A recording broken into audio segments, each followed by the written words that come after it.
Welcome back positive study.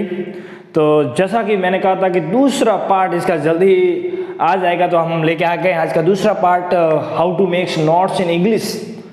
तो बहुत सारे लोगों का प्रश्न है कि इंग्लिश में ऐसा क्या करें ताकि अच्छे मार्क्स गेन कर सके, हम अच्छे मार्क्स ला सकें, क्योंकि इंग्लिश जो पढ़ते हैं, जो बुक्स हैं, उसके अंदर से थोड़ा कम लेकिन ग्रामर ज़्यादा आता है। ग्रामर के मार्क्स, ग्रामर अगर आपका पक्का हो तो उस पर आपकी अच्छी पकड़ रहेगी इंग्लिश पर। तो इंग्लिश में हम ऐसा तो क्या करें ताकि हमारे अच्छे मार्क्स आए, तो ये वीडियो लेट्स स्टार्ट।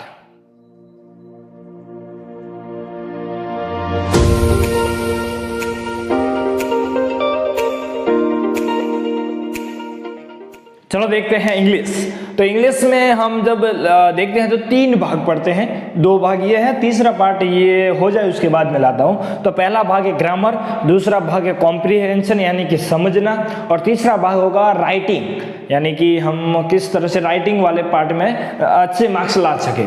तो सबसे पहले ग्रामर को देखते हैं। तो ग्रामर में हम देखें तो सबसे पहले आते हैं टेंस। अगर ग्रामर हमको अच्छे मार्क्स लाने इंग्लिश में, यानी कि हमारा ग्रामर अच्छा होना चाहिए, तो ग्रामर के लिए हमें क्या होना चाहिए, टेंस आने चाहिए। अभी आप ग्रामर के एक नोट बनाए हो, नोट बनानी है, ठीक है। उस नोट में सबसे पहले टेंसेस लिखते हैं, और टेंसेस के लिए बहुत अच्छे वीडियो पड़े हैं इस यूट्यूब के माध्यम में।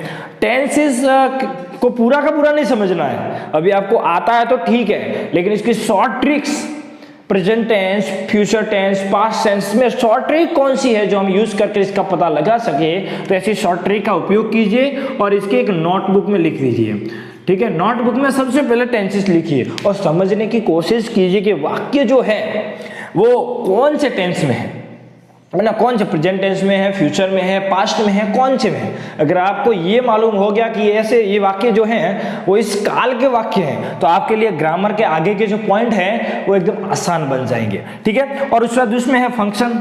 अभी फंक्शन के लिए क्या करें, तो 10th तक आसान फंक्शन, बहुत ही अच्छे ये फंक्शन है। 10th तक सिंपल आएंगे, लेकिन 11th 12th की बोर्ड में ये फंक्शन थोड़े से हार्ड हो जाते हैं। तो इन फंक्शंस के लिए क्या करें, तो बहुत ही अच्छा है कि आप सारे फंक्शंस को लिख दीजिए, और सारे फंक्शंस के लिए उनकी जो शॉर्ट की है, की बोले तो चाबी, किसी भी ताले को खोलना तो उसकी चाबी होगी ही होगी, तो इस फंक्शन के लिए भी एक चाबी होती है। अगर उनको आप लगा दे तो आपके अच्छे मार्क्स आ सकते हैं। जैसा कि मैं एक लेता हूं कि कंपेरिजन, तो आप कंपेरिजन में जो है, ठीक है, उस कंपेरिजन में अगर आपको ये कंपेरिजन का फंक्शन पूछा जाता है कंपेरिजन, तो इसमें क्या करना होगा आपको, एज, ठीक है, एज होगा, बस ई आर धैन होगा, ठीक है, फिर EST होगा, द EST।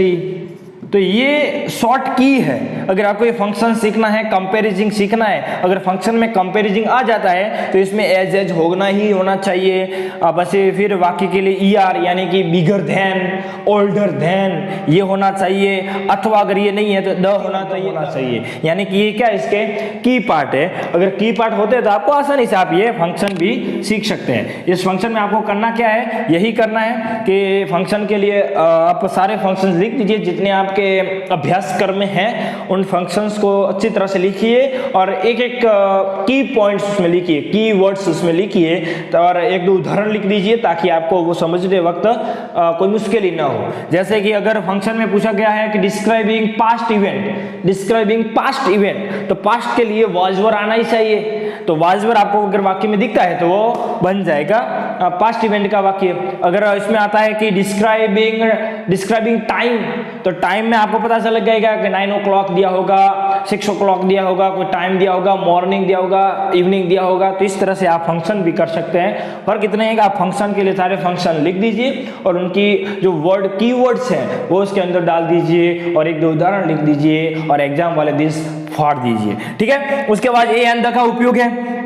ए किसके लिए यूज होता है, एन किसके लिए, द किसके लिए, तो जो 8 में है, 9th में है, 7th में है, इवन 10th में भी ये कहीं कहीं पूछा जाता है। तो इसके लिए भी एक शॉर्ट कीज है। आप ए का उपयोग कहाँ से, ए का उपयोग जो ए की है विशेष है उसके लिए द का उपयोग। तो ऐसे शब्द खोजिए ताकि उनमें कौन से शब्द में ये लिखे जाए, है ना। जैसे कि A I O U, ठीक है। ये ऐसा शब्द है जहां पर हमें एन का उपयोग करना पड़ता है, बाकी शब्दों में ए का, लेकिन कुछ ऐसी चीजें होती है महत्वपूर्ण, वहां पर द का उपयोग करते हैं। तो इस तरीके से आप ए का उपयोग कहां पर होता है वो लिख दीजिए, एन का उपयोग कहां पर होता है वो लिख दीजिए, और द का उपयोग कहां होता है वो लिख दीजिए, आपको बड़ी आसानी होगी। उसके बाद में वॉइस है, वॉइस यानी एक्टिव पैसिव वॉइस। अभी एक्टिव पैसिव वॉइस में क्या करें हम, तो एक्टिव पैसिव वॉइस में भी यही है, जो कुछ शब्द बदले जाते हैं वो आप अपने नोटबुक में डाउन कर लीजिए। फिर जो वॉइस है एक्टिव में से पैसिव वॉइस बनाने की ट्रिक्स है वो भी आप देख लीजिए। जैसे कि हम वॉइस का देखते हैं कि एक सब्जेक्ट दिया होगा, वर्ब दी होगी और अदर वर्ड्स दिए होंगे, तो आपको वही करना होगा कि इसको फिर सब्जेक्ट बनाना होगा। एक्टिव में से पैसिव बनाते वक्त वर्ब को यहीं के यहीं रखेंगे और सब्जेक्ट को पीछे लेके जाएंगे, उसके आगे बाय लगा देंगे, बाय को सब्जेक्ट फिर वॉइल एंड अदर वर्ड को, और फर्क इतना होगा कि ये V3 बन जाएगा। इस तरीके से आप इसे इधर इसे इधर इसे इधर इधर सीधे सीधे, तो इस तरह से आप इसकी भी तैयारी कर सकते हैं वॉइस की। फर्क इतना है कि जो सब्जेक्ट पीछे जाएगा वो बाय से होगा, लेकिन कुछ सब्जेक्ट ऐसे हैं जिनका नाम सेंस भी हो सकता है, ठीक है। कोई व्यक्ति का नाम है तो ठीक है वो सेंस नहीं होगा, लेकिन आई, एम, मी, वी ऐसा अगर कोई सब्जेक्ट है तो फिर उसका थोड़ा सा डिफरेंट बन जाएगा, बाय के बाद जो पीछे चला जाएगा, ठीक है। और वर्ब्स को आपको याद रखनी ही रखनी है, क्योंकि आप टेंस सीखेंगे तब आप वर्ब्स का बड़ा ध्यान रखना आपको, ठीक है। इस तरह से आप वॉइस में भी अच्छे मार्क्स ला सकते हैं, ठीक है। फिर डायरेक्ट इनडायरेक्ट है, बहुत अच्छा ये डायरेक्ट इनडायरेक्ट है। इसमें तो बहुत खतरनाक है कि आपका पूरा जो सेंटेंस होता है सब्जेक्ट वर्ब अदर वर्ड्स, तो सब्जेक्ट भी बदलता है, वर्ब्स भी बदलती है, अदर वर्ड्स भी बदलता है, सबका सब बदलता है। अभी कौन सी जगह पर क्या बदलता है वो आपको देखना होगा इनमें, क्यों, क्योंकि सब्जेक्ट भी बदलेगा। अगर कोई व्यक्ति का नाम है तो ठीक है वो नहीं बदलेगा, ठीक है, लेकिन अगर थोड़ा सा भी चेंजेस है तो इसमें डायरेक्ट इनडायरेक्ट में थोड़ी सी तकलीफ पड़ सकती है। आप इसमें यही है कि जो सर्वनाम के फेरफार हैं उनको आप लिख दीजिए, फिर विशेषण के फेरफार है यानी कि विशेषण के परिवर्तन है वो लिख दीजिए, फिर आप जो क्रियापद है उसके अंदर जो परिवर्तन है वो लिख दीजिए, फिर जो अदर वर्ड्स में टू डे होता है तो टू डे का दैट डे बन जाता है, यस्टरडे का द प्रीवियस डे बन जाता है, लास्ट वीक का द प्रीवियस वीक बन जाता है। तो इस तरह से थोड़े थोड़े शब्द हैं वो आप नोट डाउन कर दीजिए और उनमें पूरा का पूरा फोकस दीजिए। अभी 2-3 महीने बाकी है बोर्ड एग्जाम तक, तब तक आपका ये भी कंप्लीट हो जाएगा। उसके बाद डिग्रीज है ना, कंपैरिजन, सुपरलेटिव, तो ये भी आप देख लीजिए कि एक डिग्री में एजेंस का उपयोग होता है, ठीक है, और दूसरी डिग्री में ER का उपयोग होता है, ER धेन का उपयोग होता है, तीसरे में EST और आगे द लगता है, ठीक है। इस तरह से आप कौन से शब्द में कौन से सेंटेंस में ये यूज होते हैं इस तरीके से आप देख सकते हैं, ठीक है। फिर कंबाइंग सेंटेंस है, कंबाइंग में जोड़ना, एक दो वाक्य सेंटेंस को एक वाक्य बनाना यानी कंबाइंड सेंटेंस आता ही है। तो आप देखिए कि एंड कहाँ कौन से वाक्य में एंड लगता है, आप एंड की शॉर्ट नोट बनाइए, एंड लिखकर उसका उपयोग किस तरह से किया जाता है वो आप नीचे लिख दीजिए।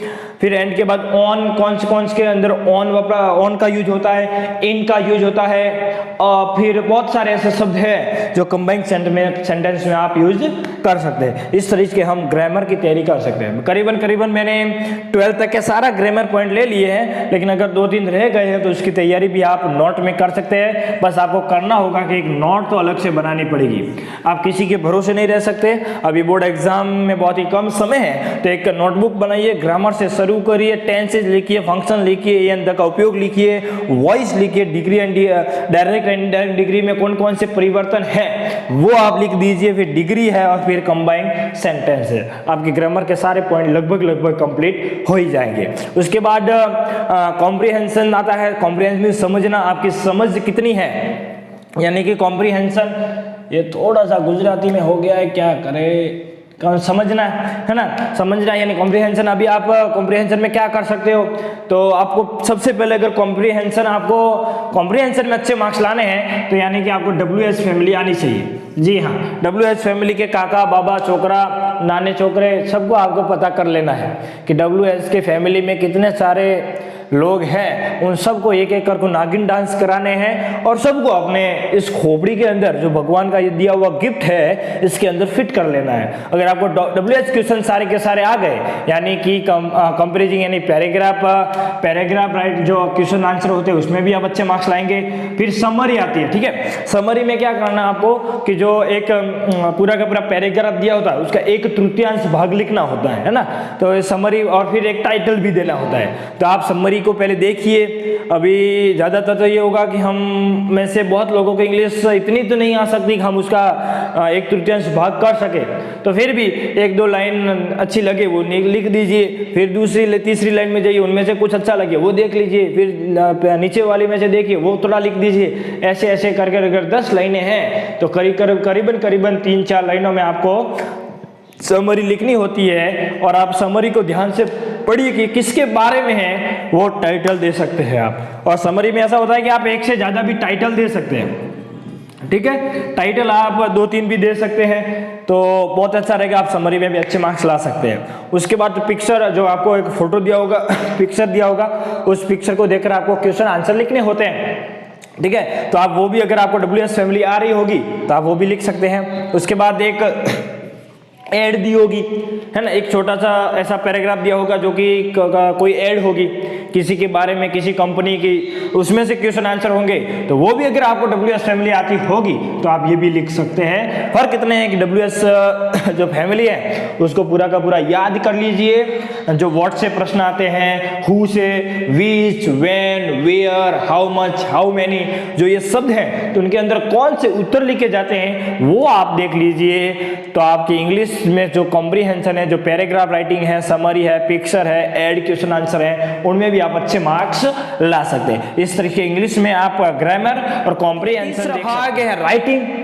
अभी राइटिंग में बहुत सारे मार्क्स हमारे जाते हैं अगर अच्छा लिखे तो, ठीक है। तो राइटिंग में सबसे पहले तो ऐसे यानी निबंध। अभी निबंध में क्या करें हैं? निबंध तो हमें इंग्लिश इतनी पावरफुल तो है नहीं कि हमें पूरा का पूरा निबंध याद रह जाए। तो आप फाइंड आउट कीजिए, आपकी नोटबुक में लिखिए कि ऐसे तो कौन से सेंटेंस है जो हर निबंध में आते हैं, जो हर ऐसे में आएंगे ही आएंगे।